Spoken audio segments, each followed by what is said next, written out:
Mesdames, Messieurs, bonsoir, 19 heures, c'est l'heure de la totale. En voici le sommaire. Le coronavirus, une maladie qui cache toutes les autres, la peur de se rendre à l'hôpital y est pour quelque chose.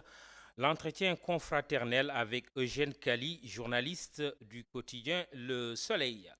Le transport de marchandises, une activité économique qui se révèle au grand jour. Notre économiste maison Mamadou Ndiaye s'y est intéressé après la décision du gouvernement de distribuer de l'aide alimentaire aux populations.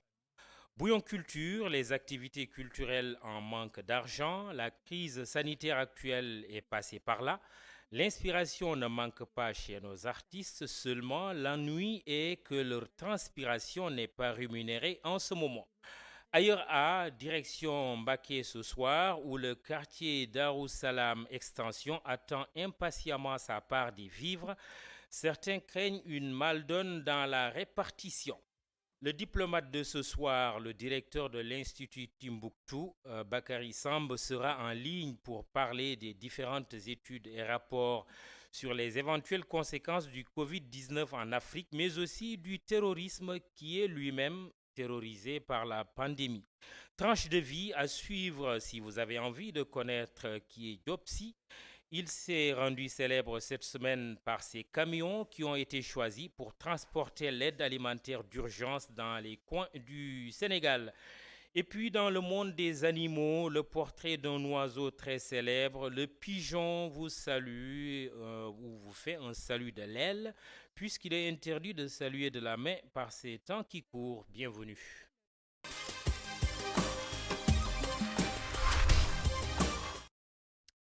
Bonsoir donc, le coronavirus est décidément la maladie qui cache toutes les autres. On remarque la peur qui habite certains de se rendre à l'hôpital d'un côté, de l'autre, c'est que dans certains hôpitaux, comme l'hôpital Fan, où se trouve le service des maladies infectieuses, donc où sont soignés la plupart des malades du Covid-19, beaucoup de monde hésite à y mettre les pieds. C'est une enquête réalisée par Boubacar Dien avec Augustin Mandan. La COVID-19 a fini d'infecter tous les secteurs d'activité, même les hôpitaux, en cette période de pandémie. Pour aller à l'hôpital, même pour un mal de tête, il faut moult réflexions par peur d'être soupçonné d'avoir le coronavirus, chose qui explique la faiblesse du taux de fréquentation dans des structures de santé comme l'hôpital Aristide Le Dantec. Depuis la pandémie, nous avons l'impression que les Sénégalais ne viennent plus massivement, en tout cas dans nos hôpitaux. Alors nous avons vraiment constaté que le taux de fréquentation a relativement baissé dans certains services. Un constat consolidé par ses citoyens. J'ai quelque chose qui me fait mal, souvent je dis que ça va passer, de un. Et de deux, si ça ne passe pas, je privilégie surtout l'automédication. Donc voilà, je vais moi-même aller chercher tout ce qu'il me faut pour aller me soigner. Mais c'est vrai que je n'ai pas de réflexe pour aller à l'hôpital parce que sincèrement, je n'ai pas confiance. En ce moment, beaucoup de Sénégalais ont peur d'aller à l'hôpital. Même s'ils ont des maux de tête ou des courbatures, ils préfèrent rester à la maison. Parce que dès que vous revenez de l'hôpital, les gens vous délaissent. Vous êtes stigmatisé. Le taux de fréquentation a baissé, mais concomitamment, la prise en charge des malades a été revue depuis le 2 mars. Ici, à l'hôpital Le Dantec, le bâtiment flambant neuf du bloc de la médecine interne est réservé aux malades de la COVID-19. D'ailleurs, à notre arrivée, un cas suspect était en train d'être traité. Depuis le 2 mars, il y a des services qui fonctionnent à temps plein, il y a des services dont l'activité est relativement réduite. Le service de cancérologie, par exemple, l'Institut Joliot-Curie, fonctionne à temps plein. La maternité également continue à fonctionner. Nous assurons la prise en charge de toutes les urgences, donc qu'elles soient médicales ou chirurgicales. Ces urgences sont prises en charge. Cependant, au niveau du service de médecine interne, où on a prévu de gérer les cas Covid positifs, Là, on a drastiquement réduit l'activité, mais les consultations de routine se poursuivent et les hospitalisations nécessaires sont faites au niveau de ce service. Pour la chirurgie, par exemple, une seule opération est faite par jour depuis l'arrivée du coronavirus au Sénégal, au lieu des 3 comme auparavant. On peut dire qu'on a vraiment réduit nos activités parce qu'actuellement, on ne fait que les urgences, je peux dire. Parce qu'on fait pour la chirurgie. Avant, on opérait 2 à 3 malades par jour. Mais actuellement, on fait une intervention par jour. À l'instar de l'hôpital Le Dantec, beaucoup de services de santé sont en baisse de régime, un fait qui laisse beaucoup de patients sur le banc de touche. Ibrahima Diédhiou devait subir une opération chirurgicale depuis le 10 mars, mais son rendez-vous a été reporté. En 2017, je me suis fait opérer de la même chose. C'est une récidive en fait, de l'ombilique en fait. Alors c'était programmé pour le 10 passé. Alors le 8 mois, j'avais appelé et la dame me dit en fait, le médecin dit, il devait m'appeler le 9 pour en fait reporter à cause du coronavirus. Ibrahima se considère comme un des victimes collatérales de la pandémie, ce qui le pousse à porter le combat de ces autres personnes qui souffrent de maladies qui nécessitent un traitement urgent. C'est vrai que les gens, le Covid fait tellement peur que finalement les gens sont sur la débandade. Mais il faut qu'on revienne sur terre. Il y a d'autres colopathies. Moi, je suis bien loti. L'ombilique, en fait, c'est bénin en fait. Tu peux faire tes activités. Quand tu as des douleurs, tu peux prendre tes cachets. Mais quelqu'un d'autre, il y a même des gens m'interpellent, il y a des cas à Touba, des gens qui ne pouvaient pas se déplacer. Il y a même des décès. Il y a des gens dans certains coins. En ces temps de focalisation sur la COVID-19, c'est le service minimum dans les hôpitaux, ce qui crée la frustration de certains. Bonsoir Eugène Kali. Nous venons de suivre ce sujet consacré aux maladies autres que le Covid-19, mais difficile d'y échapper puisque tout le monde parle du coronavirus. Mais comment expliquez-vous la peur de certains citoyens d'aller à l'hôpital, tout simplement parce qu'on parle du Covid-19? Oui, merci M. Khan, merci de m'avoir donné l'opportunité. En fait, nous-mêmes au niveau du Soleil, on avait commandé un reportage sur ce sujet pour voir est-ce que les Sénégalais continuent à fréquenter les structures de santé, surtout ceux qui ont des rendez-vous. Mais à la grande surprise, on a noté que les gens ne respectent même pas le rendez-vous, les gens ne vont plus à l'hôpital parce qu'ils ont peur de la maladie, de l'épidémie à coronavirus. Pourquoi? Je ne sais pas. Je pense que surmédiatisation. Voilà, peut-être. Mais pourtant, quand on voit cette maladie, le cancer est beaucoup plus grave. Les maladies rénales sont beaucoup plus graves. Les maladies cardiovasculaires sont beaucoup plus graves. Ces maladies-là sont là au Sénégal, présentes au Sénégal. Et parce les que gens, plus mortel, quand vous dites plus grave. Plus mortel, plus oui. mortel. Plus mortel, le cancer, ça tue énormément de Sénégalais. Ici à Dakar, à l'hôpital Aristide de Dantec, où votre reporter a fait un reportage, parfois vous avez des gens qui sont condamnés à mort parce qu'ils ont cette maladie. Alors qu'avec le coronavirus, le patient, s'il n'y a pas de cas grave, s'il n'y a pas d'autres complications, s'il n'est pas atteint par les maladies chroniques, il peut s'en sortir facilement. Je ne comprends pas pourquoi les Sénégalais ont peur d'aller se soigner dans les hôpitaux. Par exemple, si vous allez à l'hôpital Fann, il y a des gens qui ont des rendez-vous au niveau du service de neurologie. Ça n'a rien à voir avec le service des maladies infectieuses qui dirige le professeur Sidi. Là, vous pouvez aller vous consulter, faire vos examens et rentrer tranquillement. Dans la croyance populaire, dès qu'on parle de l'hôpital de Fann, on pense au coronavirus. C'est pas ça, c'est depuis toujours. L'hôpital Fann, quand vous parlez, beaucoup de gens pensent d'abord aux maladies infectieuses parce qu'il y a la stigmatisation d'abord du VIH-Sida. On sait que toutes les personnes vivant avec le VIH-Sida sont prises en charge pour la majorité dans cet hôpital. Donc les gens ont eu cette peur d'abord d'aller fréquenter le service des maladies infectieuses. Mais avec cette surmédiatisation du coronavirus, les gens ont encore plus peur d'aller se faire soigner dans cette structure. Mais ce n'est pas seulement à l'hôpital Fann. Nous, on l'a constaté dans la banlieue dakaroise, l'hôpital de Pékin, l'hôpital appelé le centre de santé Dominique. On a commandité un reportage. Le reporter était parti. Malheureusement, l'hôpital était vide. C'était le même cas pour l'hôpital Roi Baudouin. La structure de référence de Guédiawaye était vide aussi. Parce qu'il n'y a pas de patients ou vide ou parce qu'il n'y a pas de soignants? Vide parce qu'il n'y a pas de patients. Surtout lorsqu'on a... Vous vous rappelez du couple français, le couple sénégalo-français qui a été testé positif dans cet hôpital. Oui. Le lendemain, l'hôpital était vide. Il n'y avait personne. Le directeur était obligé de prendre le micro pour dire aux populations, venez vous faire soigner, il n'y a rien de grave, il n'y a rien d'extraordinaire. Mais les gens ont peur de la maladie, les gens ont peur du coronavirus. Ça, il faut le signaler, ici au Sénégal et ailleurs dans le monde. On a vu dans le reportage toujours de Boubacar Dieng, à l'hôpital de Dantec, il y a même une réduction de certains services sanitaires, de certains soins.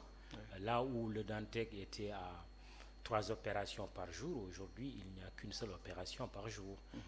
Comment on peut l'expliquer? Peut-être cela s'explique aussi par la contamination, parce que la maladie à coronavirus, ça se propage très vite.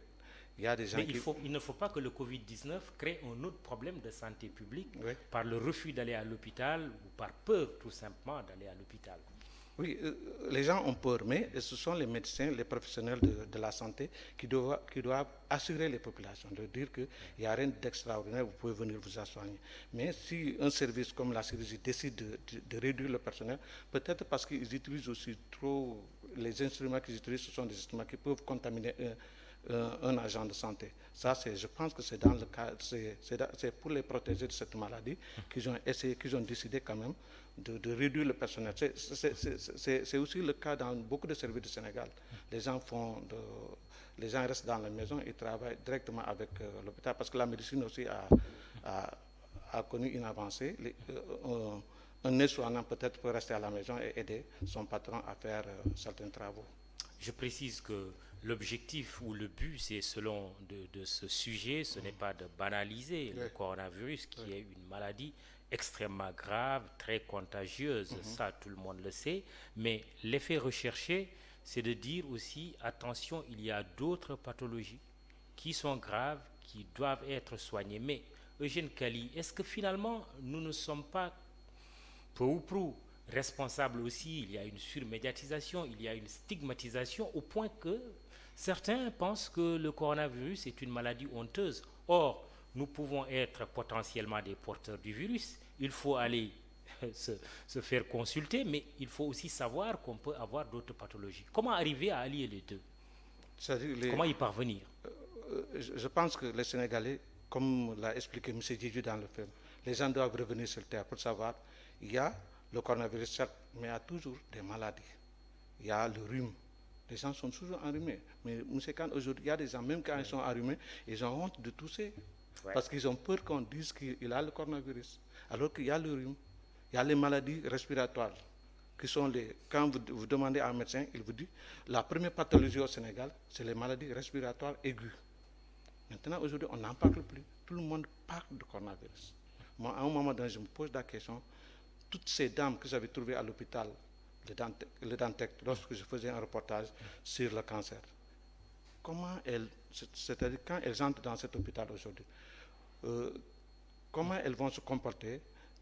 Est-ce qu'elles auront tout le nécessaire, tous les agents de santé pour bénéficier d'une prise en charge correcte?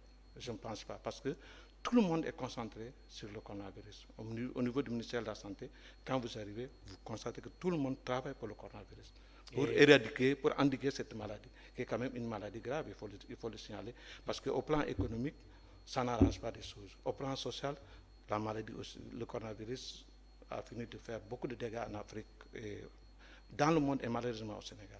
Je ne sais pas s'il faut aller jusqu'à demander les autorités sanitaires à également tout temps donnant le bulletin, en faisant le point quotidien sur le coronavirus, à essayer de sensibiliser également les Sénégalais sur la nécessité d'aller à l'hôpital parce qu'il n'y a pas que le coronavirus. Est-ce qu'il faut aller jusque-là?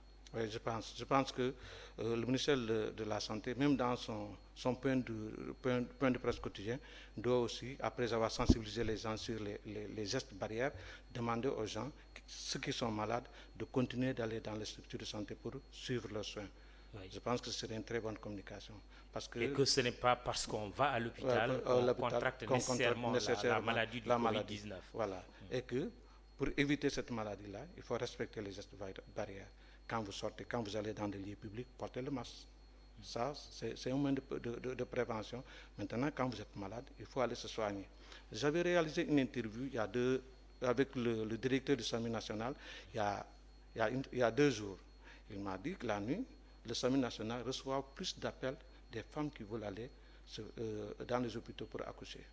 Avec le couvre-feu, beaucoup de femmes ne savent pas comment sortir de leur maison pour aller dans les hôpitaux pour aller donner naissance. Aujourd'hui, ces femmes sont obligées de se rabattre sur le 15-15 pour bénéficier d'une ambulance, pour pouvoir aller dans une structure pour donner naissance. Mais en même temps, ce qu'il faut savoir, c'est que l'interdiction du fait du couvre-feu, quand même, précise bien que ceux qui ont des raisons médicales et autres, raisons sanitaires et autres, peuvent sortir le soir, aller à l'hôpital, n'est-ce pas? Mais le problème, c'est que quand vous n'avez pas un véhicule chez vous, à 20h, il n'y a pas de taxi, il n'y a pas de transport en commun. Là, vous pouvez pas sortir. Un problème. Là, c'est un problème. Ils sont obligés d'appeler le 15-15. Et le 15-15 réagit toujours? Oui, le 15-15 réagit. La dernière fois, il m'a dit qu'une femme a donné naissance chez lui parce que l'ambulance est venue avec quelques minutes de retard. Ça, c'est un cas. Ça, c'est un cas. Oui. Donc, c'est pour vous dire qu'en dehors de cette maladie, il y a d'autres problèmes qui sont déjà là, auxquels le ministère de la Santé, je ne sais pas comment le ministre et ses collaborateurs vont travailler pour essayer de dire aux gens, pour communiquer, sensibiliser les gens sur les autres maladies, de dire qu'il faut continuer d'aller suivre les soins. Quand vous avez un rendez-vous prénatal, il faut aller voir votre gynécologue. Quand vous avez un rendez-vous avec un cardiologue, il faut aller à l'hôpital pour le voir. Parce qu'il y a des gens aussi qui sont dialysés, qui sont obligés d'aller souvent à l'hôpital. Dans la semaine, ils doivent aller à l'hôpital 3 fois dans la semaine. Ces gens-là, ils ne peuvent pas rester chez eux. S'ils restent chez eux, ils vont mourir. Ils ne vont pas mourir de coronavirus, mais ils vont mourir de la maladie, maladie rénale, quoi. Dernière chose, Eugène Kali, finalement, on se rend compte qu'une épidémie ou une pandémie comme le coronavirus déstabilise tout un système de santé. Oui, ça a été déjà le cas avec la maladie à Ebola. On a vu que lorsque cette maladie est venue, ça a montré toute la faiblesse de nos systèmes de santé. La maladie à coronavirus est venue, a confirmé que nos systèmes de santé ont beaucoup de défaillances. Mais moi, ce qui m'a un peu frappé, c'est le système de santé américain.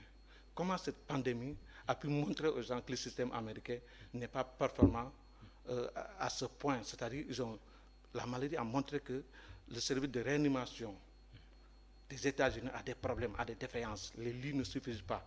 Parce qu'autour d'un lit de réanimation, il y a des ressources humaines, tout un matériel auquel il faut gérer. La maladie a montré que dans les pays comme la France, comme les États-Unis, des puissances, ils ont des problèmes en matière de réanimation. Donc, si vous venez dans des systèmes de santé d'un pays comme le Sénégal, il faut le dire, est un pays pauvre. Comment les gens vont s'en sortir? C'est difficile. Et ça se comprend.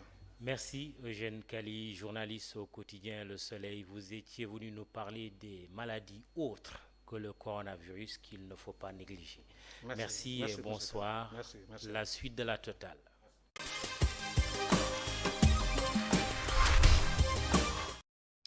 Métier transporteur de marchandises, on en a beaucoup parlé cette semaine avec la décision du gouvernement du Sénégal de distribuer des vivres dans les 4 coins du pays. Nous allons vous faire connaître donc cette activité, vous faire connaître davantage bien entendu. Remarque, la non-réglementation de cette activité instaure un climat qui n'est pas toujours favorable aux professionnels du métier. Cheikh Hassan Affal, Cheikh Ougaï signe ce dossier. Tel un berger entouré par son troupeau, Momar Souran se faufile aisément entre ces gros porteurs qui font partie intégrante de sa vie. Issu d'une famille bien ancrée dans le transport, l'homme qui a déjà passé plus de 30 ans de sa vie dans ce secteur est aujourd'hui nostalgique de l'époque où le transport de marchandises, selon lui, nourrissait son homme. Depuis 1945, c'est les Sénégalais qui ont toujours fait du transport, avec des camions T45, T46, L-plat. Le transport marchait bien parce que vous aviez la Sonacos, vous aviez la caisse de péréquation et de stabilisation de prix, et vous aviez la Sodefitex. Donc votre camion, vous pouvez faire ses allers-retours sans rupture de charge. Mais avec l'ajustement structurel, on a fait partir la Sonagraine. La Sodefitex ne marche plus comme avant. Donc, il n'y a plus de pourvoyeur de fret. Le transport a volé en éclats. Un éclatement qui aura fait beaucoup de mal aux acteurs du transport de marchandises, avec des concurrents qui ont jailli de partout sous le regard impuissant des professionnels du secteur. Les gens ont acheté des véhicules sans faire du transport, sans être des transporteurs, et ils nous ont concurrencés. Il y a les entreprises de BTP, il y a tellement de gens qui sont rentrés dans le secteur qui nous ont concurrencés, et c'est ce qui fait aujourd'hui. Moi, j'ai mis 25 camions à l'arrêt, parce qu'en travaillant sur la base d'un compte d'exploitation, je vois que je finis par m'endetter, et ça ne vaut pas le coup. Entre 18 et 20 millions de francs CFA, voilà le coût des camions d'occasion qui circulent dans le pays et qui font le transport de marchandises vers la sous-région, des navettes qui maintenant ne rapportent plus rien, nos transporteurs. Un véhicule, par exemple, Dakar-Bamako, il vous rapporte au retour 400 000 et vous faites 15 jours. Si vous le faites 2 fois dans le mois, c'est 800 000. Si le véhicule vous coûte 100 millions, quand est-ce que vous allez le payer? Même s'il coûte 20 millions, quand est-ce que vous allez le payer? Et les chargements ne sont réguliers. Mais pour l'intérieur du Sénégal, mais on vous paye par exemple 300 000 pour aller à Saint-Louis. Vous avez 200 litres de carburant et au retour, vous ne chargez pas de fret. Donc vous perdez de l'argent. Une perte qui peut être d'autant plus conséquente, surtout si l'on prend en compte les dépenses liées à la gestion du parc automobile. Il faut avoir un mécanicien, il faut avoir un électricien. Parce qu'à partir de 5-10 véhicules, il faut avoir toute la logistique. Votre véhicule se déplace. Vous ne pouvez pas, à chaque fois que votre véhicule tombe en panne, recourir à un mécanicien de la place. Vous êtes obligé d'avoir au moins 5 ou 6 personnes qui travaillent pour vous, pour que vous puissiez être compétitif. Un véhicule peut te coûter en moyenne 250 à 300 000 le mois. Autant de raisons qui l'amènent à penser que l'enveloppe attribuée au transport de l'aide alimentaire pourrait être revue à la hausse si l'on n'était pas en période de crise. Vous savez, si on avait un bureau de fret, ça aurait pu régler le problème. Mais aujourd'hui, c'est au marchandage. Et comme on a plus de camions que de fret, mais forcément, les gens sont en train de se faire une guéguerre sur les prix. J'estime que 3 milliards, ça peut ne pas être trop si on avait travaillé normalement, si les prix étaient officiels. Parce que moi, j'ai vu les prix, mais je ne vais pas acheter un véhicule pour pratiquer ces prix. S'ils sont accusés par beaucoup d'être trop dans l'informel et de ne pas peser lourd dans l'économie du pays, Momar Souran estime que c'est parce qu'ils sont peu considérés par l'État qui, selon lui, par son mutisme, a fini d'installer le désordre dans le secteur, un secteur du transport de marchandises qui a urgemment besoin d'avoir ses assises pour reprendre la bonne route. Mamadou Ndiaye, bonsoir. Vous êtes aujourd'hui l'invité Coin-Éco, cela n'arrive pas tous les jours. Non, ça n'arrive pas tous les jours. La mobilité caractérise l'humanité depuis l'aube des temps, on le sait. Le transport maritime se distingue par sa part prépondérante dans le secteur des échanges marchands. On dit que 80% des transports mondiaux empruntent les voies maritimes et accessoirement fluviales. Il s'agit en définitive d'un secteur stratégique. Très stratégique, Mamadou, parce que les continents sont liés par les mers et les océans. Et depuis la nuit des temps, effectivement, comme vous l'avez dit, les hommes ont cherché à être en contact avec d'autres hommes. Les continents également ont cherché à se rapprocher, ne serait-ce que pour se découvrir. Rappelez-vous Christophe Colomb, rappelez-vous justement la traite négrière, rappelez-vous l'esclavage en Amérique, rappelez-vous la canne à sucre, rappelez-vous plein de choses qui montrent qu'en vérité, la mer a été un moyen par lequel l'humain s'est déplacé pour aller vers un autre humain. Ouais. Et du coup, son importance a revêtu une qualité, une dimension telle que marchandises, biens, personnes ont circulé grâce effectivement aux eaux fluviales et aux eaux maritimes. Oui. Alors, l'un des produits phares, c'est le riz. On riz blanc, on riz jaune, c'est selon. Quelle est la situation du marché mondial du riz, précisément? En ce moment, le marché a connu une petite inflexion, simplement dû au fait que le coronavirus qui n'était pas attendu est venu s'inviter justement au banquet du riz. Et du coup, la plupart des grands pays producteurs de riz, la Chine, l'Inde, la Thaïlande, le Cambodge, le Vietnam, se sont ressaisis pour dire stop, il faut annuler les commandes, il faut annuler les contrats, parce qu'on ne sait pas où est-ce qu'on va. Et par la suite, donc, la plupart de ces gens qui sont des stratèges gérant effectivement cette céréale qui est elle-même devenue stratégique, comme on l'a dit tantôt, ont commencé à se dire qu'adviendra-t-il si peut-être nous satisfaisons l'ensemble des commandes extérieures, c'est-à-dire les exportateurs qui viennent prendre pour importer dans leur propre pays. Et donc les pays se sont rétractés et en ce moment on est dans une situation de pas très souriante parce que plus personne ne veut sortir une graine de riz de chez lui. Et donc les pays importateurs de riz également sont inquiets. Et ensuite il y a un rationnement des devises à l'échelle mondiale. Si bien donc que la question du riz devient névralgique dans les semaines ou dans les mois à venir. Justement, vous décrivez là une situation de repli. À votre avis, ce n'est pas de sitôt un regain d'activité? Non, pas tout de suite. Peut-être qu'il y a deux pays qui sont un peu aux aguets. C'est probablement la Thaïlande et dans une moindre mesure peut-être le Vietnam qui veulent profiter effectivement de ce repli de la Chine et de l'Inde, qui sont les deux mastodontes donc, de la production de riz, pour essayer de s'engouffrer dans la brèche et occuper des positions avantageuses. Mais je crois que même ça aussi, n'oublions pas qu'il y a un confinement également sur le plan maritime, parce que les gros porteurs ne transportent plus le riz. Les navires, les cargos ne transportent plus le riz, parce qu'effectivement, ils subissent aussi la loi, n'est-ce pas, du confinement mondial dû effectivement à ce coronavirus. Et de la fermeture des frontières. Et de la fermeture donc des frontières, y compris maritimes. Oui, oui. Et l'Afrique dans ce scénario pas du tout reluisant? Sur les importations mondiales, l'Afrique en a presque plus du tiers. Vous imaginez donc que nous consommons beaucoup de riz. Et Mamadou, un point historique, le riz a été domestiqué depuis plus de 10 000 ans. Et depuis 8200 ans, il a été donc sur les tables de consommation justement des humains que nous sommes. On apprend des choses avec vous, Mamadou. Et l'Afrique, donc, oui. C'est le tiers des importations à l'échelle mondiale. Mais quand demain, peut-être tous ces pays-là vont fermer leurs frontières et n'alimentent plus l'Afrique, qu'est-ce qui va advenir justement des Africains qui consomment le riz? Parce que nous sommes 7 milliards sur cette terre et au moins une personne mange du riz au moins une fois par semaine, sans compter les Sénégalais qui en raffolent tous les jours. Oui, grand consommateur de riz devant l'éternel. Le Sénégalais, justement, s'approvisionne en Inde principalement, mais l'Inde subit également les contre-coups du coronavirus. Si ce n'est pas un danger, c'est au moins une alerte, n'est-ce pas? Ou carrément un avertissement. Oui. C'est à nous de voir justement comment nous allons interpréter ce qui se passe en Inde. Regardez récemment quand l'Inde a décidé de confiner justement sa population.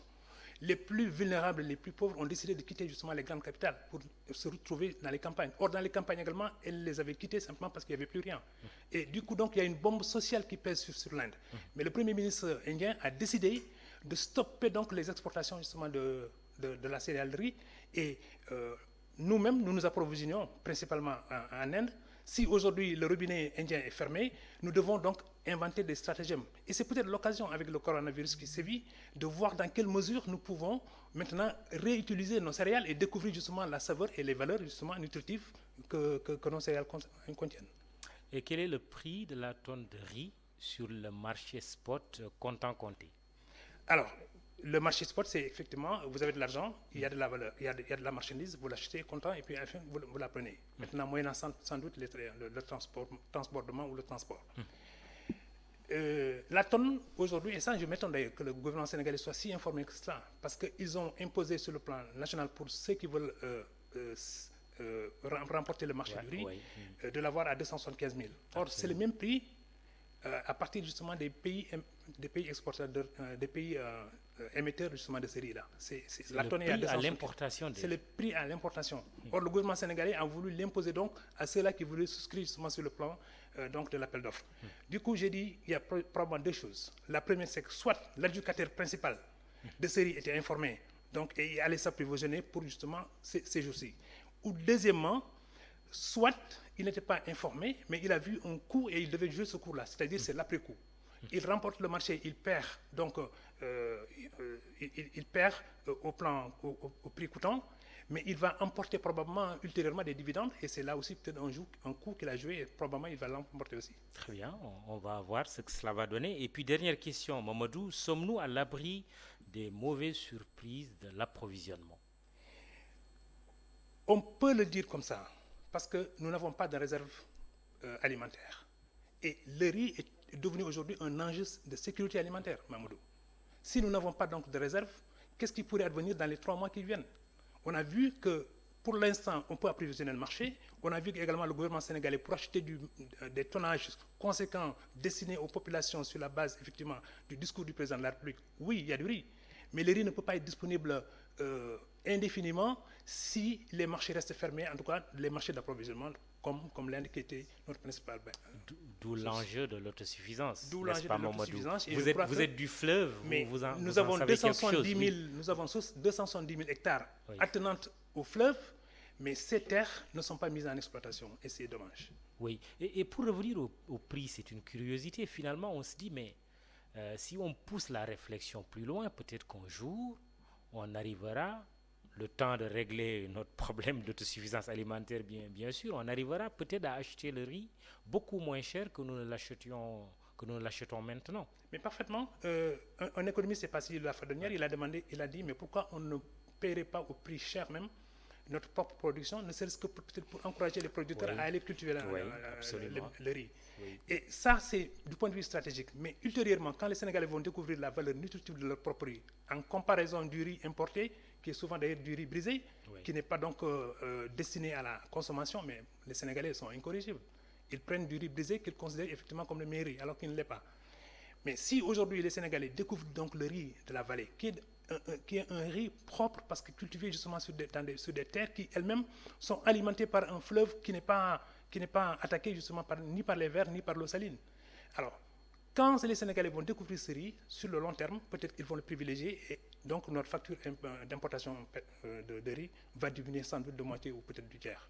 Long terme, le mot est lâché. Cela veut dire qu'aujourd'hui, cette crise, il ne faudra pas qu'elle perdure.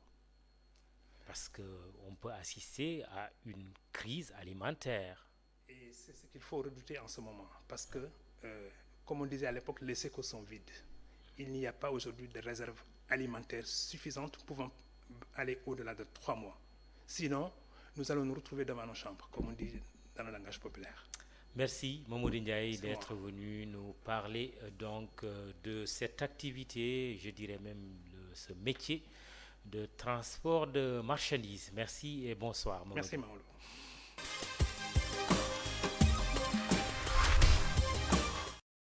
Le monde de la culture bouillonne d'inspiration, vous avez dû le remarquer surtout chez les musiciens qui rivalisent d'ingéniosité et qui nous tiennent compagnie tous les soirs. Mais à côté de l'inspiration, il y a la transpiration qui n'est pas rémunérée à cause de la crise sanitaire actuelle. Oussama Monique Sagna et Seleman Diallo pour les images signent ce sujet. Le diktat du coronavirus a imposé un tableau inhabituel. Fermeture de musées, annulation d'expositions, des reports de spectacles. Un sacré coup sur la vie culturelle sénégalaise. Bien évidemment, les mesures préventives édictées par les autorités sanitaires ne font pas bon ménage avec les activités culturelles qui, par essence, sont des moments de regroupement. Cette année, la 7e édition des itinéraires artistiques de Saint-Louis est reportée avec la pandémie du Covid-19. On a travaillé à l'avance parce qu'on a fait beaucoup de dépenses concernant au projet parce qu'il y a une trentaine d'artistes sélectionnés qui devaient venir à Saint-Louis concernant l'événement. Donc il faut qu'on travaille à l'avance concernant ça, la communication, l'hébergement, donc la réservation du salle d'exposition au niveau du CRDS. Donc on a obligé maintenant d'attendre quoi. Donc les artistes gardent leurs œuvres d'ici quelques temps pour voir qu'est-ce qu'on va quand même décider. Nos activités ont subi véritablement de véritables dégâts par rapport à cette pandémie qui est le Covid-19. Bon, il faut simplement se rendre compte que depuis les expositions, surtout, je vais commencer par là, se préparent sur 1 an. Aujourd'hui, j'étais en train de partir vers des expositions sur le plan international. Des contrats étaient déjà signés, mais j'étais obligé, en partenariat avec cette galerie, de véritablement reporter cette exposition pour une date ultérieure. On ne sait pas quand est-ce, parce qu'on attend de voir plus clair, que l'horizon s'éclaircisse pour qu'on puisse prendre une décision par rapport à ces expositions. Comme beaucoup de sites culturels, le musée de l'IFAN a fermé ses portes, causant un manque à gagner non négligeable selon le conservateur. C'est un musée également qui fait rentrer beaucoup de devises à l'IFAN. Nous avons 3 musées, nous avons ce musée-là, nous en avons 2 qui sont au niveau de Gorée, le musée historique et le musée de la mer, mais il faut dire que le musée Théodore Monod d'art africain est le plus grand musée de l'IFAN, c'est la plus grande institution qui est la vitrine culturelle de l'IFAN et de l'université Cheikh Anta Diop de Dakar. Donc quand les activités cessent, il est bien évident que nous avons moins de revenus qui rentrent dans les caisses de l'IFAN, qui est une institution déjà qui mérite beaucoup de soutien de la part des autorités, parce que c'est une institution de recherche. Conscient du rôle du musée, des stratégies sont déroulées pour assurer un service minimum aux chercheurs. En attendant, nous sommes là à développer des activités numériques, disons électroniques, en ligne, au moins pour donner du contenu aux objets, pour donner du contenu au musée et pour aider les visiteurs qui ne peuvent pas se déplacer, bien évidemment, à apprendre davantage sur l'institution. Donc ce que nous avons fait, c'est que chaque semaine, tous les objets que vous voyez ici ont des cartels qui expliquent leur nature, qui donnent beaucoup d'informations sur les fonctionnalités de l'objet et ses qualités esthétiques. Donc ce que nous faisons, c'est que ces objets, on les met en ligne. On met les photos en ligne et puis on met les cartels également en ligne. Le cinéma aussi est dans une position vulnérable face au coronavirus. Néanmoins, il faut s'adapter à la situation. La réalisatrice Fatou Kandé Senghor a bien pris les devants face au coronavirus. Le monde ne peut pas s'arrêter et les activités professionnelles ont repris. Donc les administrations, certaines institutions ont mis en place des règles qu'ils appliquent et qui pour le moment semblent marcher pour eux. Et on s'est dit, nos métiers à nous aussi étaient très très importants. Nous sommes des artisans du visuel, du sonore. Nous avons aussi besoin de continuer à travailler. Je me suis dit, on va sécuriser les décors, on va se confiner, on va y vivre et on va y travailler. Et comme ça, quand on va ressurgir de tout ça, on aura gardé tout le monde en sécurité. Donc nous avons décidé d'aménager 2 super décors, un à Mermoz et un à Yoff, dans lequel nous vivrons et travaillerons pour finir le mois de production qui reste pour la série Wallabok. S'il est vrai que les activités sont au ralenti, la situation peut être profitable et réveiller les muses. C'est encore des moments de concentration davantage, d'introspection pour revoir tous les projets qu'on avait lancés, comment les réorienter positivement. Moi, je prends toutes les choses sur le plan positif. Je ne cherche pas à voir le côté nerveux parce que je me dis que c'est une pandémie qui touche tout le monde. Il faut voir les voies et moyens pour véritablement réactualiser tout cela, en prendre le côté positif. Cela nous permet de réfléchir sur notre travail, de terminer peut-être des œuvres où on a été plus inspiré, parce que quand on est assis, on est plus inspiré que quand on sort. Le constat, c'est qu'à l'échelle nationale, le monde de la culture est véritablement ébranlé. Son économie pourrait bien être fragilisée suite aux mesures de prévention, dont l'interdiction des rassemblements, une mesure qui à elle seule bouleverse tout un agenda très attendu. Oussama Monique Sagna, bonsoir. Bonsoir, Mamadou. Vous permettez d'abord cette information qui vient de nous parvenir avec le port du masque qui sera obligatoire à partir de demain lundi. Une information émanant du ministère de l'Intérieur. Donc, à vos masques, c'est très important. Oussama, Nous parlons maintenant du monde de la culture qui subit un énorme manque à gagner à cause du coronavirus, bien entendu. Est-ce qu'on peut chiffrer ce manque à gagner dans l'économie culturelle? Ça va être très délicat de le faire, Mamadou, parce que pour donner des chiffres de ce manque à gagner, il faut au préalable connaître les chiffres que génère la culture en temps normal, données que nous n'avons pas. C'est pour cela que nous avons orienté ce reportage sur le réalisateur qui a arrêté de tourner à cause du virus, ce peintre qui a vendu ses œuvres qui ne peuvent pas être acheminées, les festivaliers ou bien cet acteur culturel qui a dû arrêter ou bien surseoir son événement. Pourtant, au départ, il s'est préparé, il a fait des dépenses, il a fait toute la logistique nécessaire. Donc, on a préféré s'orienter à ce niveau parce qu'il est très difficile aujourd'hui de chiffrer ce que la culture apporte au Sénégal et le manque à gagner en ce temps de pandémie. Et quel est le sort de ces événements ou activités culturelles ici et dans le monde? Il y a des activités culturelles, des événements qui sont bonnement annulés. Donc, c'est le cas du Salon du Livre de Paris, du Festival de Cannes. Il y en a qui sont actuellement en situation de report, comme la Biennale de Dakar. Et on espère qu'après, à la sortie de cette pandémie, qu'on pourra choisir une autre date pour la Biennale, parce que ce serait dommage que la Biennale soit annulée. Si on annule la Biennale, ça veut dire qu'on va rester encore quelque chose comme 4 ans ou 7 ans sans que cet événement phare de la culture sénégalaise, sinon africaine, ait lieu. Est-ce que des solutions se dessinent? Des solutions, oui. La solution actuellement qu'attendent les acteurs culturels, c'est les fonds dégagés par l'État du Sénégal, à savoir les 1000 milliards, sachant que le président Macky Sall, quand il annonçait l'état d'urgence, avait bien cité le secteur de la culture parmi les secteurs les plus impactés. Donc cet accompagnement, les acteurs culturels l'attendent impatiemment pour savoir comment ils pourront faire maintenant. Maintenant, d'autres solutions se peaufinent au niveau individuel parmi les artistes. C'est le cas de Fatou Kandé Senghor qui s'est adapté. Donc, ils ont choisi le lieu de tournage comme le lieu de leur confinement. Il y a certains artistes qui essaient de revoir comment faire, comme Khalidou Kassé. Il a terminé un tableau qui lui a pris 2 ans.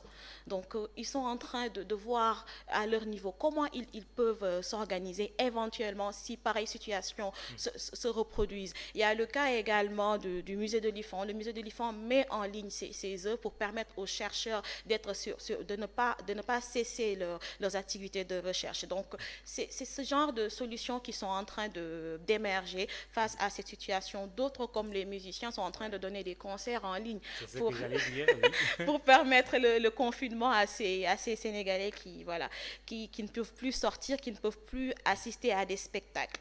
Et le confinement est très favorable à l'inspiration. Ça veut dire qu'on peut s'attendre à de belles œuvres.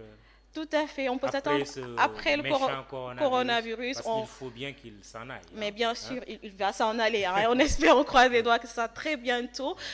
Après le coronavirus, peut-être des chefs-d'œuvre vont sortir dans différents secteurs de la culture. On a vu Khalidou Kassé qui est en train d'avancer sur son travail. Fatou Kandé Senghor qui est en train de finir son film Walabok, un film dédié à la culture urbaine du Sénégal. Donc ça, on peut s'attendre à ce qu'il y ait des sorties inédites dans le monde culturel après le coronavirus. Merci Oussama Monique Sagna, Khalidou Kassé, puisque vous parliez de lui, qui porte bien le masque, parce que le masque sera obligatoire à partir de demain lundi. Il est 19h45, c'est l'heure du journal d'Adama Anouchkaba. Bonsoir Adama et bon journal. Bonsoir Mamadou et merci beaucoup.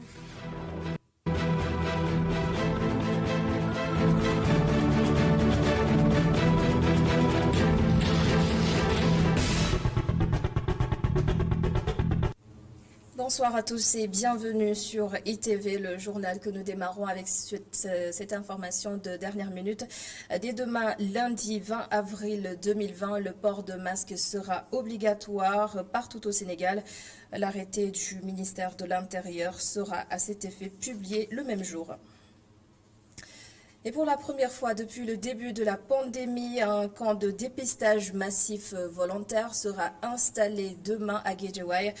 Selon le maire de la commune de Wakhinane, Nimzat Racine Talla, tous ceux qui veulent subir ce test peuvent se rendre à l'école 24. Une dame a été testée positive au coronavirus à Guédiawaye et elle fait partie des cas communautaires recensés aujourd'hui. Les explications de Racine Talla joint par Migui Maram Ndiaye. Personne concernée, une dame d'une 50aine d'années, a plutôt fréquenté la clinique de l'infirmier d'État Doudou Diop, qui est un cabinet médical privé. La dame habite Angle-Mousse, elle a fréquenté ce cabinet médical, elle a fréquenté le marché de poissons de Pikine, elle a fréquenté les marchés de Guédiawaye, elle a pris également des transports, comme on dit, taxi clando. Tout ça, ça a été retracé par le ministère de la Santé. Elle a eu aussi à fréquenter plusieurs personnes. Aujourd'hui, le cas qui est revenu positif, c'est aussi un autre cas repéré à Wakhinane-Nimzatt. Alors, quelles sont les mesures prises au niveau donc, de votre localité ou bien de manière globale à Guédiawaye pour faire face à la maladie? Bon, il faut dire d'abord qu'il y a un comité départemental de gestion des épidémies mis en place par le préfet. Et le préfet en est le président. Aujourd'hui, avec le cas qui est revenu positif, il faut dire que pour la première fois depuis qu'il y a l'épidémie, la pandémie au Sénégal, il va être installé un centre, un camp de dépistage. Maintenant, il faut préciser aussi que c'est un camp de dépistage volontaire afin de contenir les cas de contamination communautaire. Et ça va être installé au niveau d'une école et ça va cibler les personnes à risque, les personnes âgées, les personnes qui bougent beaucoup, en disons les chauffeurs, ceux qui sont dans les marchés et ceux qui se frottent dans les grands rassemblements. Parce que c'est pour la première fois qu'on va parler d'un dépistage peut-être de masse volontaire. Vous l'avez compris, Guédiawaye a enregistré un cas communautaire. Un autre cas a été signalé à Derklé. Le bilan du jour fait ainsi état de 17 nouvelles contaminations de communautaires, 15 cas contacts. Le point du jour tout de suite avec la directrice de la santé, Dr Marie-Khémès Ngom-Ndiaye. Sur 313 tests réalisés, 17 sont revenus positifs. Il s'agit de 15 cas contacts suivis par nos services, 2 cas issus de la transmission communautaire provenant de Derklé et Guédiawaye. 9 patients hospitalisés ont été contrôlés négatifs et déclarés guéris. L'état de santé des patients hospitalisés est stable. À ce jour, 367 cas ont été déclarés positifs, dont 220 guéris, 3 décédés, 1 évacué et donc 143 sous traitement. Le ministère de la Santé et de l'Action sociale exhorte les populations au respect strict des mesures de prévention collective et individuelle. Il y a aussi Mbaké qui a officiellement enregistré 2 cas positifs au coronavirus. L'un est issu de la transmission communautaire. La correspondance de Goronaklo et Tchernofaï. Mbaké enregistre ses 2 premiers cas de coronavirus. Ces 2 cas révélés positifs, l'un est un cas contact du premier cas issu de la transmission communautaire enregistré au marché Ocas de Touba. L'autre patient est issu de la transmission communautaire. Un jeune ambulant habitant dans l'un des quartiers les plus populaires de Mbaké est testé positif. Pour rappel, la commune de Mbaké a été épargnée jusqu'ici par la pandémie malgré sa proximité avec la cité sainte de Touba et la mise en quarantaine de certaines personnes au campement de la ville. Par conséquent, le centre de traitement des patients testés positifs au Covid-19 a repris du service au moment où Touba affichait à son compteur 0 cas de coronavirus. Le Sénégal va utiliser la technologie pour retracer l'itinéraire des cas communautaires. Le ministre de la Santé et de l'Action sociale l'a annoncé aujourd'hui. Et selon Abdoulaye Diouf Sarr, cette expérience devrait démarrer dans les jours à venir. Cette même expérience a une fois été appliquée chez le patient de Louga. Et les résultats ont montré que ce patient a contracté le virus à Pikine. Abdoulaye Diouf Sarr que voici. Téléphonique aussi. Nous sommes arrivés presque à une solution où, quand il y a un cas, même si c'est un cas communautaire, on peut tracer le cas et voir quel est son itinéraire. Et cette solution-là, on l'aura dans quelques jours ou à quelques semaines, de telle sorte que même si le cas communautaire est là, dès qu'on a effectivement son numéro de téléphone, on doit pouvoir le retracer pour savoir où est-ce qu'il a récupéré lui sa maladie et à partir de ce moment-là, prendre toutes les personnes qu'il a contactées dans cette période. Ça, je crois qu'on a déjà testé ça avec le cas de Louga et on sait de manière sûre que le cas de Louga a pris sa maladie à piquer. Ça, nous le savons. Et nous devons pouvoir maintenant généraliser cela et avoir une maîtrise plus précise des opérations à partir des nouvelles technologies, notamment à partir du téléphone. Mais cela nécessite aussi une rencontre avec la commission des données personnelles. Il y a un encadrement juridique et judiciaire à faire, il y a donc un encadrement administratif. Mais ça, on l'utilise le temps de la crise, parce que la crise est telle que nous ne pouvons pas économiser certains moyens sous prétexte donc de garantir les libertés. Le chef de l'État vient de nommer par décret le général de division François Ndiaye à la tête du comité de suivi de la mise en œuvre des opérations du Force Covid-19. Le général François Ndiaye a dirigé l'armée de terre ainsi que les troupes de la CEDEAO pour déloger à Diamé.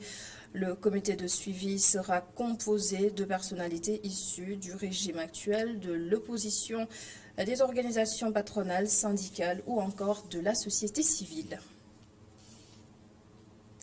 Et devant le jury du dimanche, le ministre de l'économie, Amadou Hott, a annoncé la création prochaine d'une ligne de crédit de 200 milliards de francs CFA dans les banques, une ligne destinée aux entreprises. Le remboursement sera étalé sur 6 ans avec un moratoire d'1 an. Les précisions du ministre de l'économie, Amadou Hott.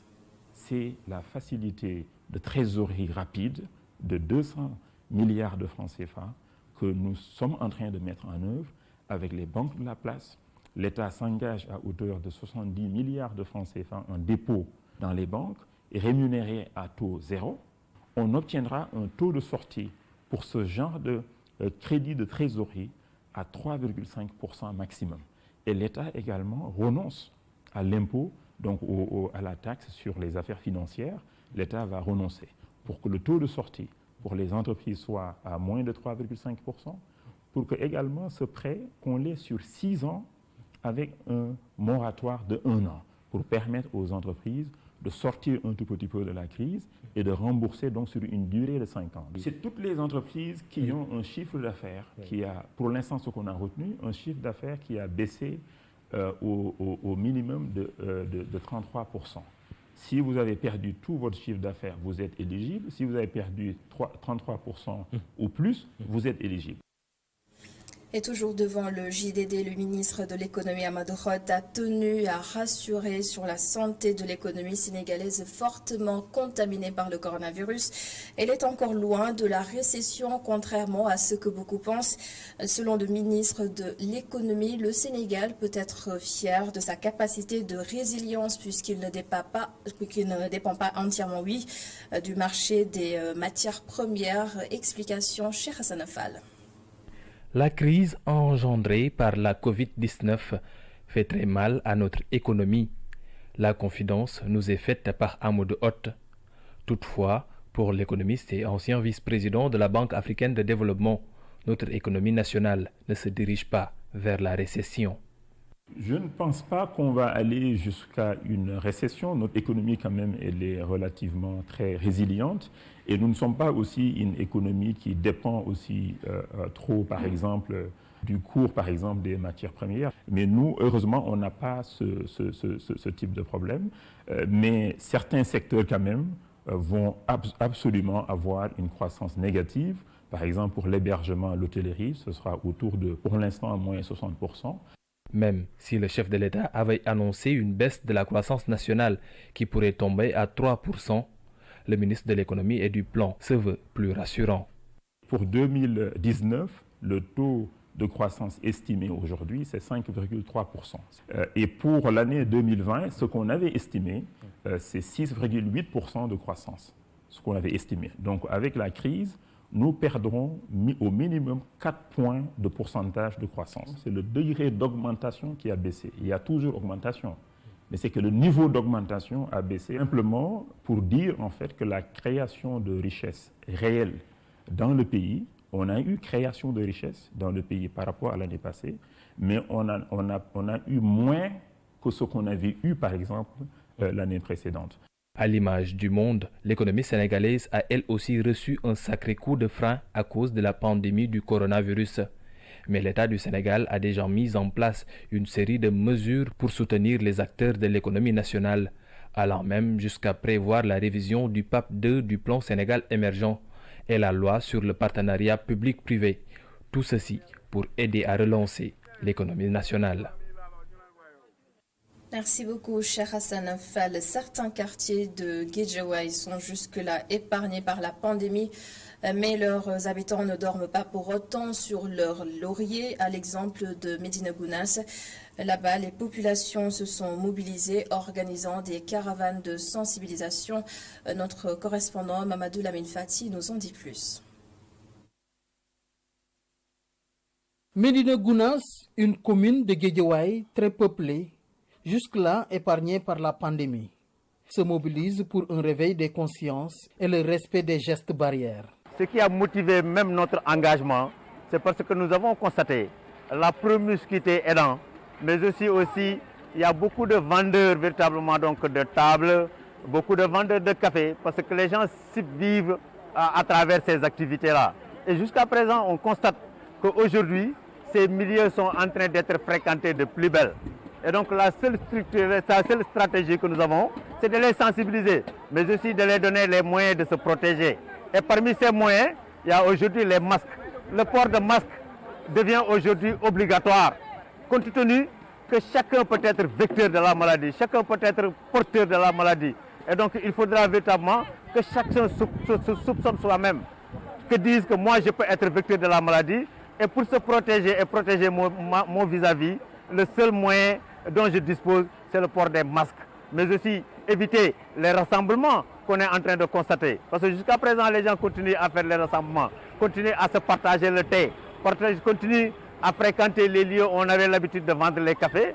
Et donc cela, nécessairement, il mérite d'être sensibilisé. Une mobilisation de tous pour éradiquer et barrer la route à la Covid-19. C'est l'objectif du coordonnateur départemental de la plateforme Corona 221 de Guédiawaye. Comme l'État ne peut pas être présent partout, nous avons pris l'initiative dans notre département d'aller dans chaque commune faire des actions de sensibilisation pour que les gens prennent conscience de leur rôle dans le combat contre le coronavirus. Prendre les devants, inciter la population au respect des gestes barrières pour éliminer la transmission communautaire. C'est le souhait de la plateforme Corona 221 dans tout le département de Guédiawaye. Parlons toujours de mobilisation, de sensibilisation et de soutien. Les habitants de Sédhiou ont remis leur contribution symbolique au préfet. À ce propos, leur porte-parole Fatoumata Bintou Diédiou que nous écoutons. Vous savez, en ces moments de crise, de guerre, comme on le dit, il est important qu'on s'unisse pour vraiment apporter notre pierre à l'édifice. Parce que l'heure est grave et donc PASTEF a jugé nécessaire de faire une petite mobilisation afin de montrer que aujourd'hui nous devons tous taire nos clivages politiques, mettre de côté nos manteaux politiques, agir en tant que simples citoyens pour le bien de tout le monde. Nous avons acheté des produits désinfectants, de l'eau de javel, des gels, entre autres, du savon. Donc, le minimum qu'on puisse utiliser pour assurer une certaine hygiène, parce que nous savons tous qu'aujourd'hui, Sédhiou est l'une des rares régions qui n'est pas encore touchée par cette pandémie, que Dieu nous en préserve, mais il est important quand même d'avoir vraiment aussi un œil pour prévenir cette pandémie, parce qu'on n'est pas épargné, on n'est pas du tout épargné. À tout moment, ça peut se faire, donc mieux vaut prévenir, guérir. Et donc, je pense qu'aujourd'hui, les autorités de la localité sont en train de mettre le paquet pour éviter le pire ici à Sédhiou. C'est ce que nous avons fait, c'est venir apporter notre aide, parce que ça ne suffira pas. Tant qu'on pourra, on continuera à le faire. Et voilà, c'est la fin de ce journal. Merci beaucoup de l'avoir suivi, mais restez avec nous, la suite de la totale avec Mamadou Ibrakan dans un instant. Merci Adama pour le journal.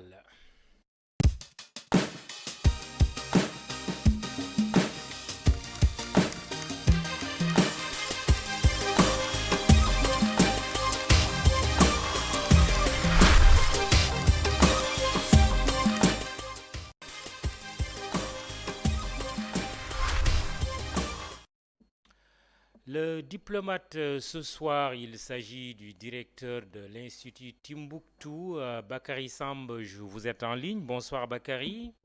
Bonsoir. Bakary, vous êtes réputé pour vos recherches et vos analyses sur le djihadisme. Le terrorisme est de moins en moins médiatisé depuis la propagation de la pandémie du Covid-19. Est-ce à dire que les terroristes ont rangé leurs armes ou c'est plutôt la surmédiatisation du coronavirus qui explique cette relative indifférence au djihadisme? Oui, bonsoir Mamadou. On ne peut pas en dire autant puisque nous nous souvenons tous de cette prise d'otages de Soumaïla Cissé qui n'est pas encore terminée, les attaques au nord du Mali avec plus de 20 soldats tués, l'opération qui s'est déroulée dans le bassin du lac Tchad qui a été dirigée par Idriss Déby, les incessantes attaques autour du bassin du lac Tchad sur fond de compétition entre l'État islamique, la province de l'État islamique et la branche de Chekao, donc Chekao et Barnawi, et que rien que la semaine dernière, le dernier numéro de la revue de l'État islamique à Naba a consacré plus de 60% de cette revue-là, de ce numéro, à l'Afrique. Et avec même des attaques aujourd'hui dans le nord du Mozambique. On ne peut pas dire qu'ils ont rangé leurs armes, certainement dans une forme de lâcheté. Vous savez, ces groupes profitent de ces crises pour régler leur contentieux. Le contentieux entre l'État islamique au Grand Sahara et Al-Qaïda qui est en train de se régler au Mali avec les compétitions, la surenchère et aussi le conflit autour du bassin de la Tchad.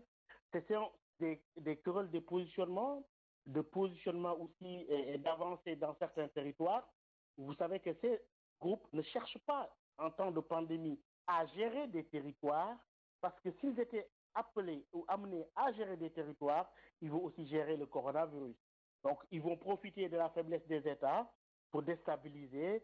Et je crois que lorsque les barrières sanitaires vont s'enlever et que les épidémiologistes vont instruire aux États de rouvrir les frontières, on sera encore malheureusement devant l'ampleur du désastre.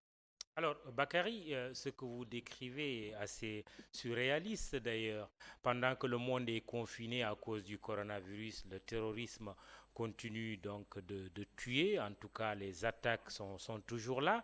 Mais la question malienne, puisque vous venez d'en parler, le Mali qui organise le second tour de ses élections législatives, alors que justement Soumaïla Cissé, ancien candidat à la présidence de la République, député, ancien président de la commission de l'UEMOA, est aujourd'hui pris en otage par des djihadistes. Absolument, ce sont les mêmes incohérences qu'on a connues en 2012 où, pour aller aux élections, on s'est précipité pour signer les accords de Ouagadougou qui, en définitive, parquaient l'armée malienne qui n'était même pas capable d'entrer à Kidal, mais que la classe politique obnubilée par la conquête du pouvoir avait accepté alors toutes les conditions qui étaient posées et ont signé ces accords de Ouagadougou qui, je rappelle, aujourd'hui, qui a confiné l'armée malienne qui ne peut pas accéder à Kidal. Aujourd'hui, ils sont dans les mêmes types d'incohérences. Au moment où il y a une crainte que Diko, Imam Mahmoud Diko, qui monte en puissance, puisse en arriver à compétir face aux élites politiques qui ont échoué, on lui donne l'occasion. La dernière déclaration, c'était « Je n'accepterai pas qu'on ferme les mosquées alors qu'on organise les élections ». Donc ce sont ces mêmes types d'incohérences de la classe politique malienne.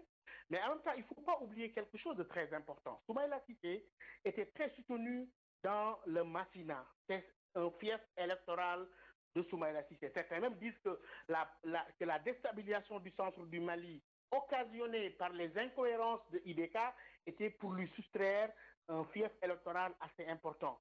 Aujourd'hui, certaines sources disent que même ce n'était pas Soumaïla qui était visé. La Katiba Massina voulait inscrire on fait de guerre avoir une prouesse à montrer et tomber sur le convoi de Cissé. Donc, comme c'est une personnalité importante, il y a tout un ensemble de monnayage qui est en train de se passer. Certains parlent de la mobilisation même de Diko et d'autres, Diko qui avait appelé Amadou Koufa à observer une trêve. Donc, on est encore là dans les incohérences de la gestion politique au Mali, les mêmes incohérences qui avaient conduit Ibeka à demander à des milices Dogon de chasser les présumés djihadistes Peul jusqu'à en arriver à ces heures intercommunautaires. On est dans le même schéma.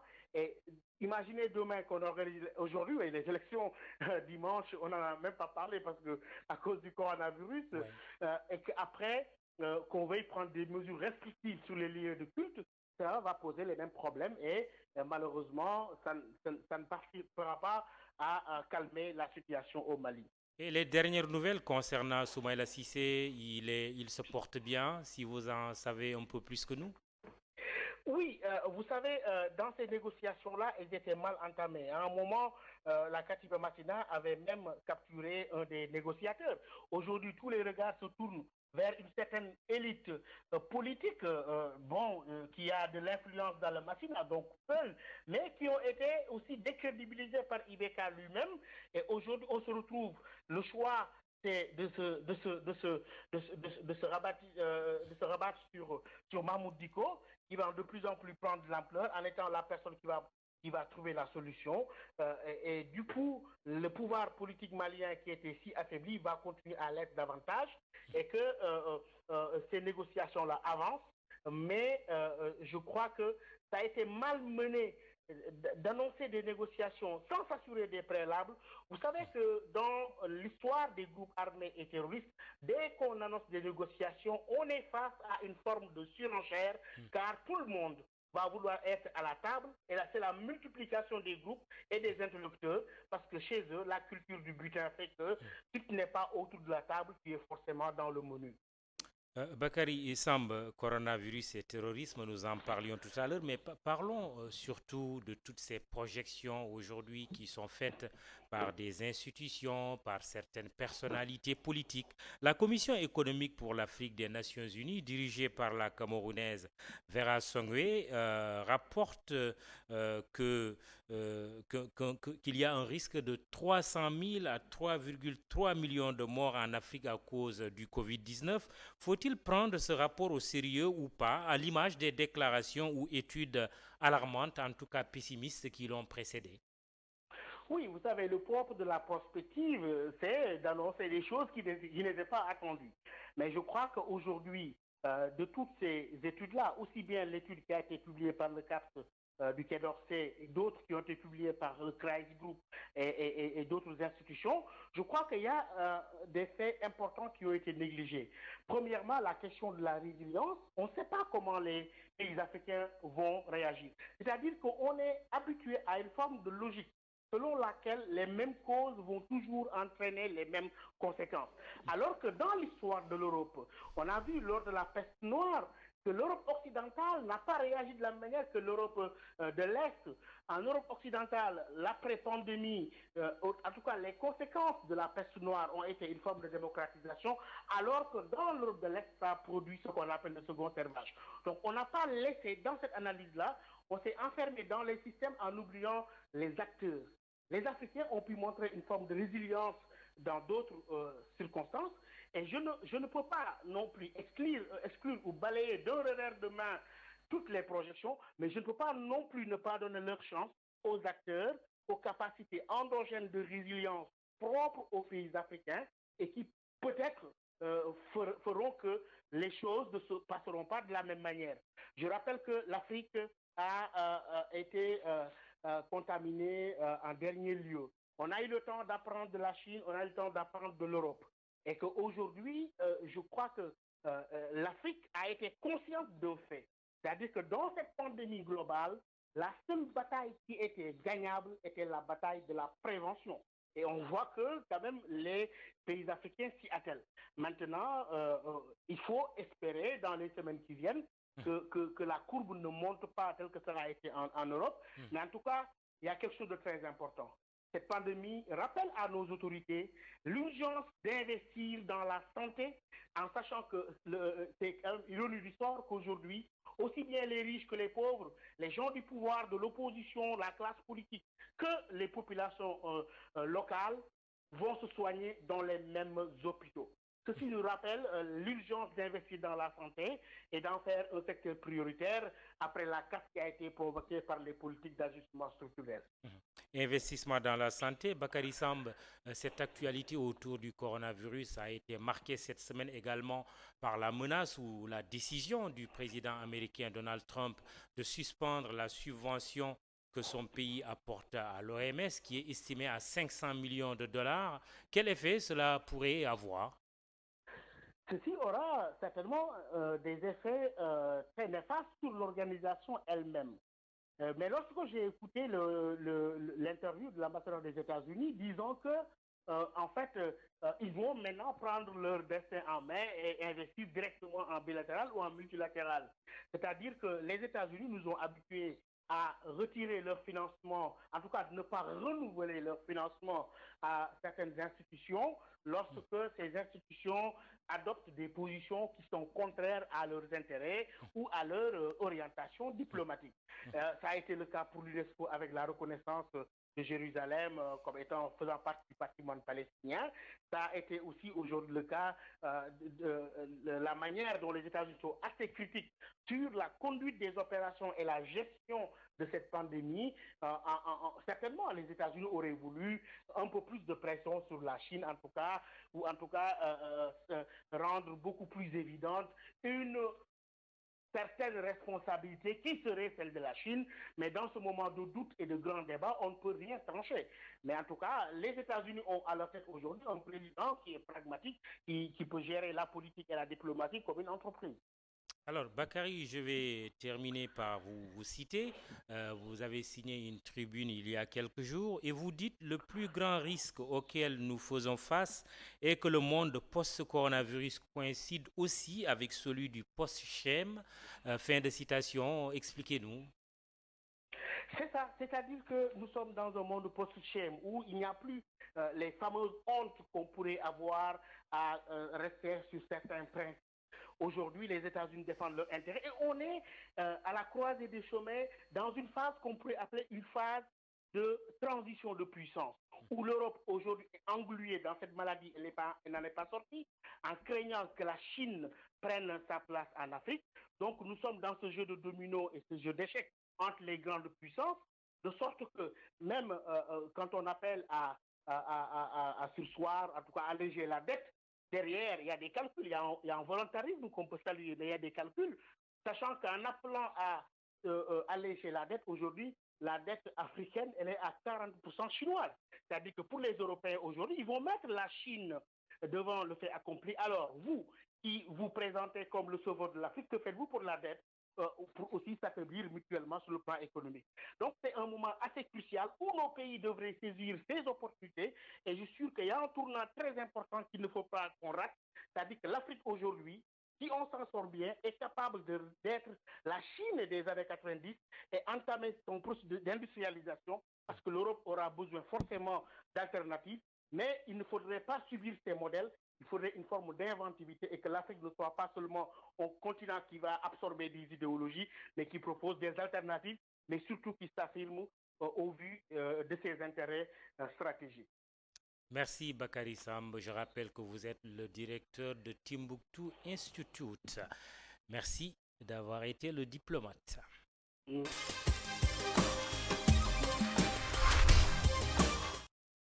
Ailleurs, nous prenons la direction de Mbacké. Au quartier Darou Salam Extension, les habitants sont en attente de l'aide alimentaire annoncée par le gouvernement. Il se trouve que certains ont des craintes par rapport à sa répartition équitable. C'est un reportage de Gorandaklo avec Tidiane Faye.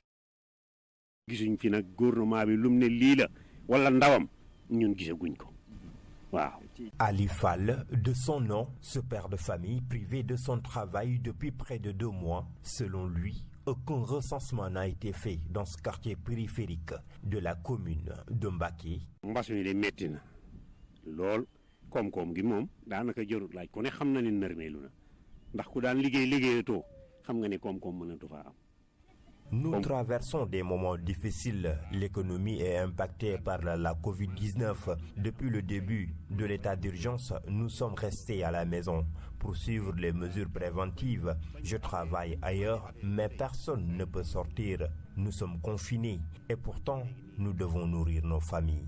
ñun ñëpp ci àll bi la ñu war a dem di daanu suñ doole di indi suñ kër waaye ba affaire bi xew ba tey mënuñoo dem amuñ fuñ jaar kon xam nga ne koom amu fi. Ali d'ajouter que, depuis le début de la pandémie, il maximise les efforts pour éviter toute contamination malgré l'inertie de l'autorité administrative locale. Nous sommes conscients du danger de la maladie, mais personne n'est venu nous aider. Même une bouteille de gel antiseptique n'a été offerte aux familles de ce quartier périphérique. Ainsi, pour ce père de famille, son unique priorité reste le travail pour nourrir ses enfants.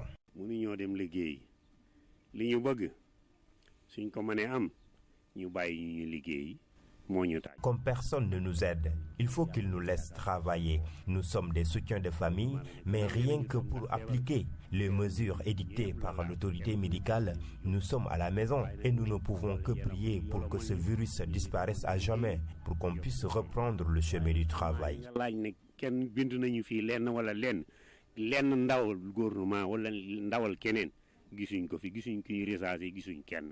Pour une répartition équitable des vivres, Ali préconise d'autres solutions.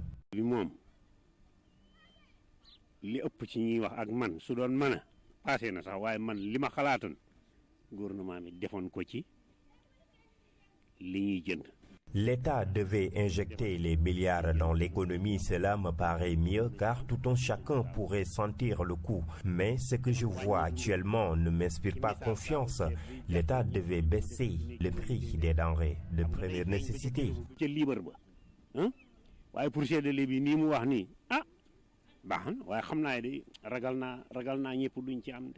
Darussalam Extension, un quartier périphérique de la ville de Mbacké, où plus de 1000 ménages attendent toujours l'appui du gouvernement.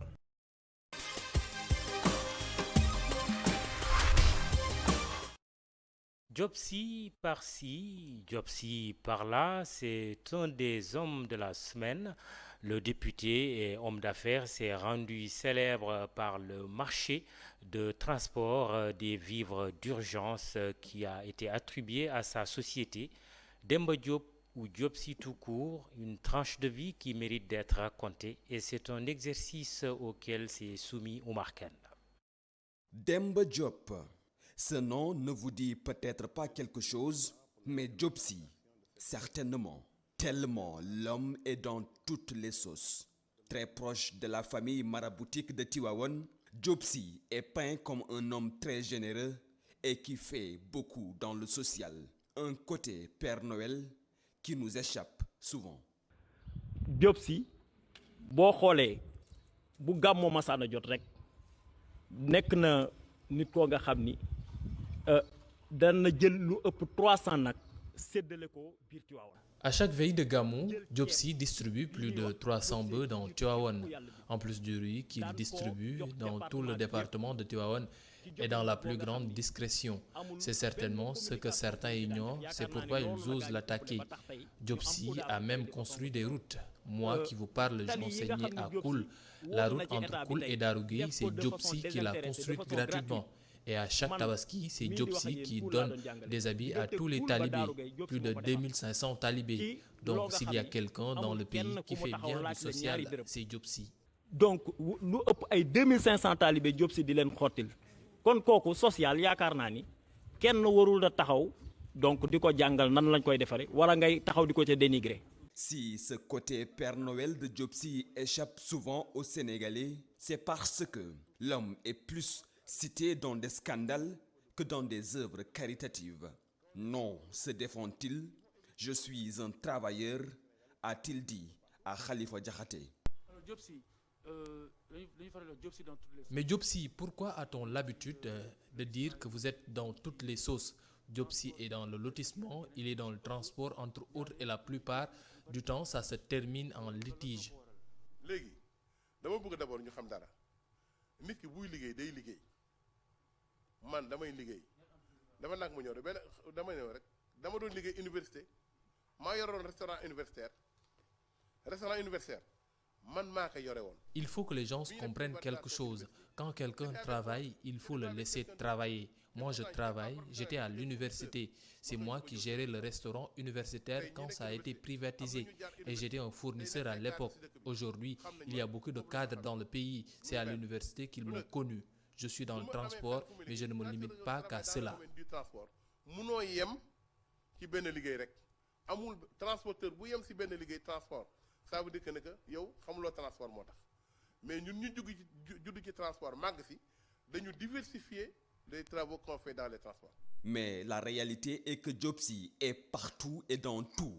Dans le transport, dans la gestion des ordures, dans le terrassement, dans le lotissement, dans l'immobilier, la liste est longue. C'est peut-être ce qui explique les 1001 litiges ou scandales dans lesquels l'homme est impliqué ou cité.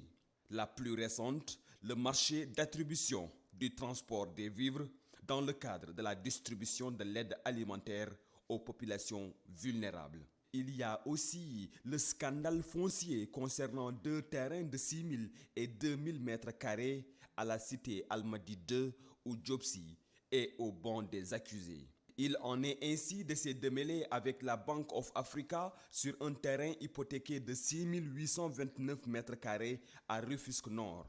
Ou encore de cet autre litige foncier avec le maire de Diamniadio. Là aussi, la liste est très longue. Nous avons vendredi, je pense que c'était le 18 août, on s'est réveillé un jour, constaté vraiment les dégâts. Démoli nos maisons. Et lorsque nous sommes venus mais sinon si je parle, c'est parce que j'ai vu c'est parce que dafa am benn élément bu jàll 2S bi Diopsi taxaw ne moom tojul ay kër nee na ay onglet lañu toj ak ay fondation mais tey ku taxaw fii xam ni weesu na loolu ah man nii ngay interviewé nii sama kër a ngi nii ci gannaaw 300 mètres carrés la dañ ko ba fi may wax ak yow dem na télé mais wonewul benn yoon kayit bi nga xamante ni mooy wone ni moom moo fi moom. Ce qui est clair, c'est que le député Demba Diop, diplômé en comptabilité, a beaucoup à faire pour redorer son image vis-à-vis des Sénégalais. Pour ce faire, le président de Convergence patriotique pour la justice et l'équité gagnerait beaucoup à s'attacher les services d'une bonne agence de communication, du moins s'il n'en a pas déjà une.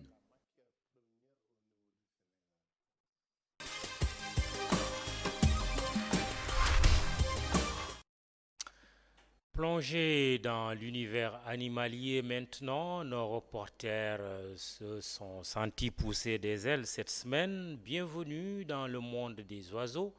Et nous allons honorer le pigeon. C'est un reportage de Kessendour. Les images d'Augustin Manda. Sa vingtaine de centimètres de hauteur n'en fait pas le plus impressionnant. Pourtant, le pigeon est sans conteste le volatile le plus utilisé par l'homme. Domestiqué depuis plusieurs milliers d'années, on distingue de nos jours 3 usages. On utilise pour manger. Parfois, il y a des gens qui font la compétition. Mais moi, je n'ai jamais adhéré à ça, quoi. On le fait parce que c'est pour l'amour, quoi. On élève les pigeons par l'amour. Parce qu'on aime les pigeons. Si certains admirent tant cet oiseau, c'est aussi parce qu'il nous a été très utile. Plus d'une fois dans l'histoire, l'homme s'est servi du pigeon comme d'un messager, exploitant ainsi la capacité de cet oiseau voyageur à parcourir de longues distances. Car pour peu qu'il se sente bien, le pigeon n'a qu'un seul objectif, rentrer au pigeonnier. Chaque matin, je ouvre le planeur. Après, je veux le donner à manger et de l'eau. Laissez-le comme ça, parce que le pigeon l'aime liberté, quoi. Les pigeons aiment liberté. Comme ça, il va, il vient, il va, il vient. Comme ça, après, pendant la nuit tombe, tout va rentrer. dans son cadre. Parce que les voisins l'aiment le paix. Mais quand tu le fais fatigue, toujours tu le fatigues après, il va disparaître, il va partir. Mais quand il est à la paix, avec la nourriture, elle va rester quoi. Et en même temps elle va produire bien quoi. Mais quand je fais la nourriture, ça va beaucoup. Ils aiment le rachid quoi. Et le blé aussi. Ils vont continuer de manger jusque le soir. Parce que je vais mettre beaucoup de nourriture, parce que moi je vais aller au travail. La journée du pigeon s'articule principalement autour de 2 activités. Cette recherche de nourriture et ce que l'on appelle la préservation de son environnement, autrement dit la reproduction et le partage territorial. Et pour cela, le pigeon utilise en priorité sa voix. Il va faire le contact avec l'autre pigeon qui est en femelle pour montrer que moi je suis un homme, il faut qu'on fasse le couple. C'est pour ça qu'il recule. Il recule jusqu'à le femelle va accepter son demande quoi. En même temps, quand il bat, il va faire en même temps cette chose-là quoi. Quand il bat avec l'autre mâle, il va se montrer moi je suis mâle, l'autre mâle aussi il va te montrer moi aussi je suis un mâle. Tous les mâles ça grrr, après battre, c'est le meilleur qui va prendre la femelle ou bien qui va prendre une casquette qui est en train de le battre. Parce que chaque mâle il va battre son trottoir pour avoir une casquette bien pour faire son production là-bas. Entre ses excursions et sa vie dans le nid, on peut dire que le quotidien de cet oiseau est bien rempli. Dès qu'il rentre dans sa cachette, ni le pigeon ni la pigeonne n'ont plus une minute pour eux. Chaque production, c'est 2. Un mâle et une femelle. Quand la maman couche jusqu'à fatiguée, elle va se lever pour aller nourriture. Le papa va venir, lui aussi il va rester dans les œufs. C'est comme ça quoi. Le papa va nourrir les bébés et la maman aussi. Parce que quand il prend la nourriture, il va le garder ici. Quand il part dans les bébés, le bébé va attaquer la maman. Chip, chip, chip. Donne le nourrir. Après, il va rentrer son bouche là-bas, ici. La maman va lui donner la nourriture avec son bouche, quoi, avec sa bouche. Il y a des pigeons qu'ils ne voulaient pas, personne ne touchait, même ses œufs. Quand tu touches, après, il va le rejeter, quoi. Chaque bébé a son case. Parce que quand le parent vient pour lui donner la nourriture, quand il vient cette case, il voit que ça, c'est pas mon bébé. Et là, il veut le tuer. Cet instinct de protection, le pigeon l'utilise pour le meilleur comme pour le pire. Un fonctionnement qui lui a plutôt bien réussi. Le pigeon est l'un des rares animaux à prospérer dans presque toutes les régions du monde, au plus grand rang des municipalités qui essayent très souvent de s'en débarrasser. Bonsoir. Bonsoir Mamadou. L'éleveur l'a dit, lui ne fait pas de compétition, mais pour ceux qui font voler leurs oiseaux, est-ce que l'on sait comment les pigeons parviennent à retrouver leur chemin ? Bon, d'un côté, il faut l'annoncer, hein, un pigeon n'est pas un GPS qui permet de se rendre n'importe où avec certitude. En fait, le principe, c'est qu'à partir du moment où il se sent bien, le pigeon souhaitera toujours rentrer au pigeonnier, rentrer à la maison. Donc, par exemple, dans l'histoire, quand les différents gouvernements ont utilisé des pigeons voyageurs, ils les ont emmenés dans un endroit éloigné pour faire parvenir des messages à la maison. Donc le fait est qu'on peut l'emmener très très loin, qu'il retrouvera toujours le chemin de son pigeonnier, mais qu'on ne peut pas lui donner une adresse et l'envoyer à droite, à gauche. Et puis en plus, il faut le signaler, dans l'histoire contemporaine, dans l'histoire actuelle, il y a encore énormément de pays qui pratiquent la colombophilie, donc l'élevage de pigeons, et notamment à des fins militaires où on prévoit toujours qu'en cas de conflit, les liaisons peuvent être coupées et qu'on peut avoir à utiliser cet animal qui nous a été extrêmement utile pendant l'histoire. Et dans ces cas-là, on leur apprend à se sentir à l'aise dans 2 ou 3 endroits stratégiques de manière à pouvoir renvoyer des messages et donner par exemple la situation du front chez soi. Le pigeon, c'est un messager. Exactement. Et jusqu'à quelle vitesse peuvent-ils aller ? Alors, les pigeons ont des muscles pectoraux extrêmement développés, ce qui leur permet de pratiquer un vol très très rapide avec une battue d'aile extrêmement rapide. Et dans ce cadre-là, dans ce contexte-là, ils peuvent aller jusqu'à 100 km/h, plus de 100 km/h même, donc la même rapidité qu'une vitesse. C'est aussi la raison pour laquelle on l'a si souvent utilisé. C'est rapide, c'est économique et relativement fiable. Ma dernière question, Kessen, concerne un peu les différences entre mâles et femelles. L'éleveur semble dire que leur société est égalitaire, mais il existe bien des différences entre le pigeon et la pigeonne, non? Bon, déjà, il y a une différence de taille, comme chez beaucoup d'autres animaux. La femelle est toujours un peu plus petite, plus fine que le mâle. Également au niveau du nez. Le bec du mâle est plus large, un peu plus long que celui de la femelle. Par contre, c'est vrai que lorsqu'on retourne encore une fois dans le pigeonnier, au nid, là, c'est la parité totale. La mère couve les œufs. Lorsqu'elle en a marre, l'éleveur le disait, elle part chercher à manger. Le père la remplace et ils alternent comme ça indéfiniment jusqu'à ce que les bébés quittent le nid. Après, par la suite, ils vont également en profiter pour les nourrir au bec. Et pour ça, tous les deux produisent dans leur jabot du lait de jabot avec lesquels ils vont nourrir leurs petits. Donc effectivement, leur système social est extrêmement égalitaire. Par contre, en ce qui concerne leurs caractéristiques physiques, le mâle est plus costaud que la femelle. Tu as tout dit, sauf que tu n'aimes pas le pigeon comme menu? Je trouve ça excellent, justement. Je le préfère peut-être à table que dans la réalité. Les oiseaux sont des animaux un peu particuliers, mais j'avoue que l'éleveur de ce soir m'a particulièrement attendri. Il faut savoir que lui s'occupe de ces pigeons-là pour son patron, mais qu'il est réellement amoureux de ces animaux, qu'il en prend soin, que lorsqu'il siffle, il faut voir que l'ensemble des pigeons arrivent. Il l'expliquait, certains oiseaux n'acceptent pas qu'on touche leur progéniture, sans quoi ils risqueraient en fait de les rejeter. Lui peut les toucher, prendre les bébés, les remettre à leur place. Et j'avoue que de voir cette relation entre les pigeons et cet homme-là m'a peut-être un petit peu réconcilié avec les oiseaux. Merci, Kessen. Avec plaisir. Menu pigeon ce soir. Bon, je vais peut-être attendre quelques jours. Pour l'instant, je suis encore un peu attendrie. Très bien. Merci, mais Kessen, on va se dire à dans un mois, puisque la Total va observer une pause Ramadan. Exactement. On en profite du coup pour souhaiter un bon Ramadan à toute la communauté musulmane un petit peu en avance. Et j'en vois certains qui avaient pensé peut-être que le Ramadan allait être reporté pour cause de coronavirus.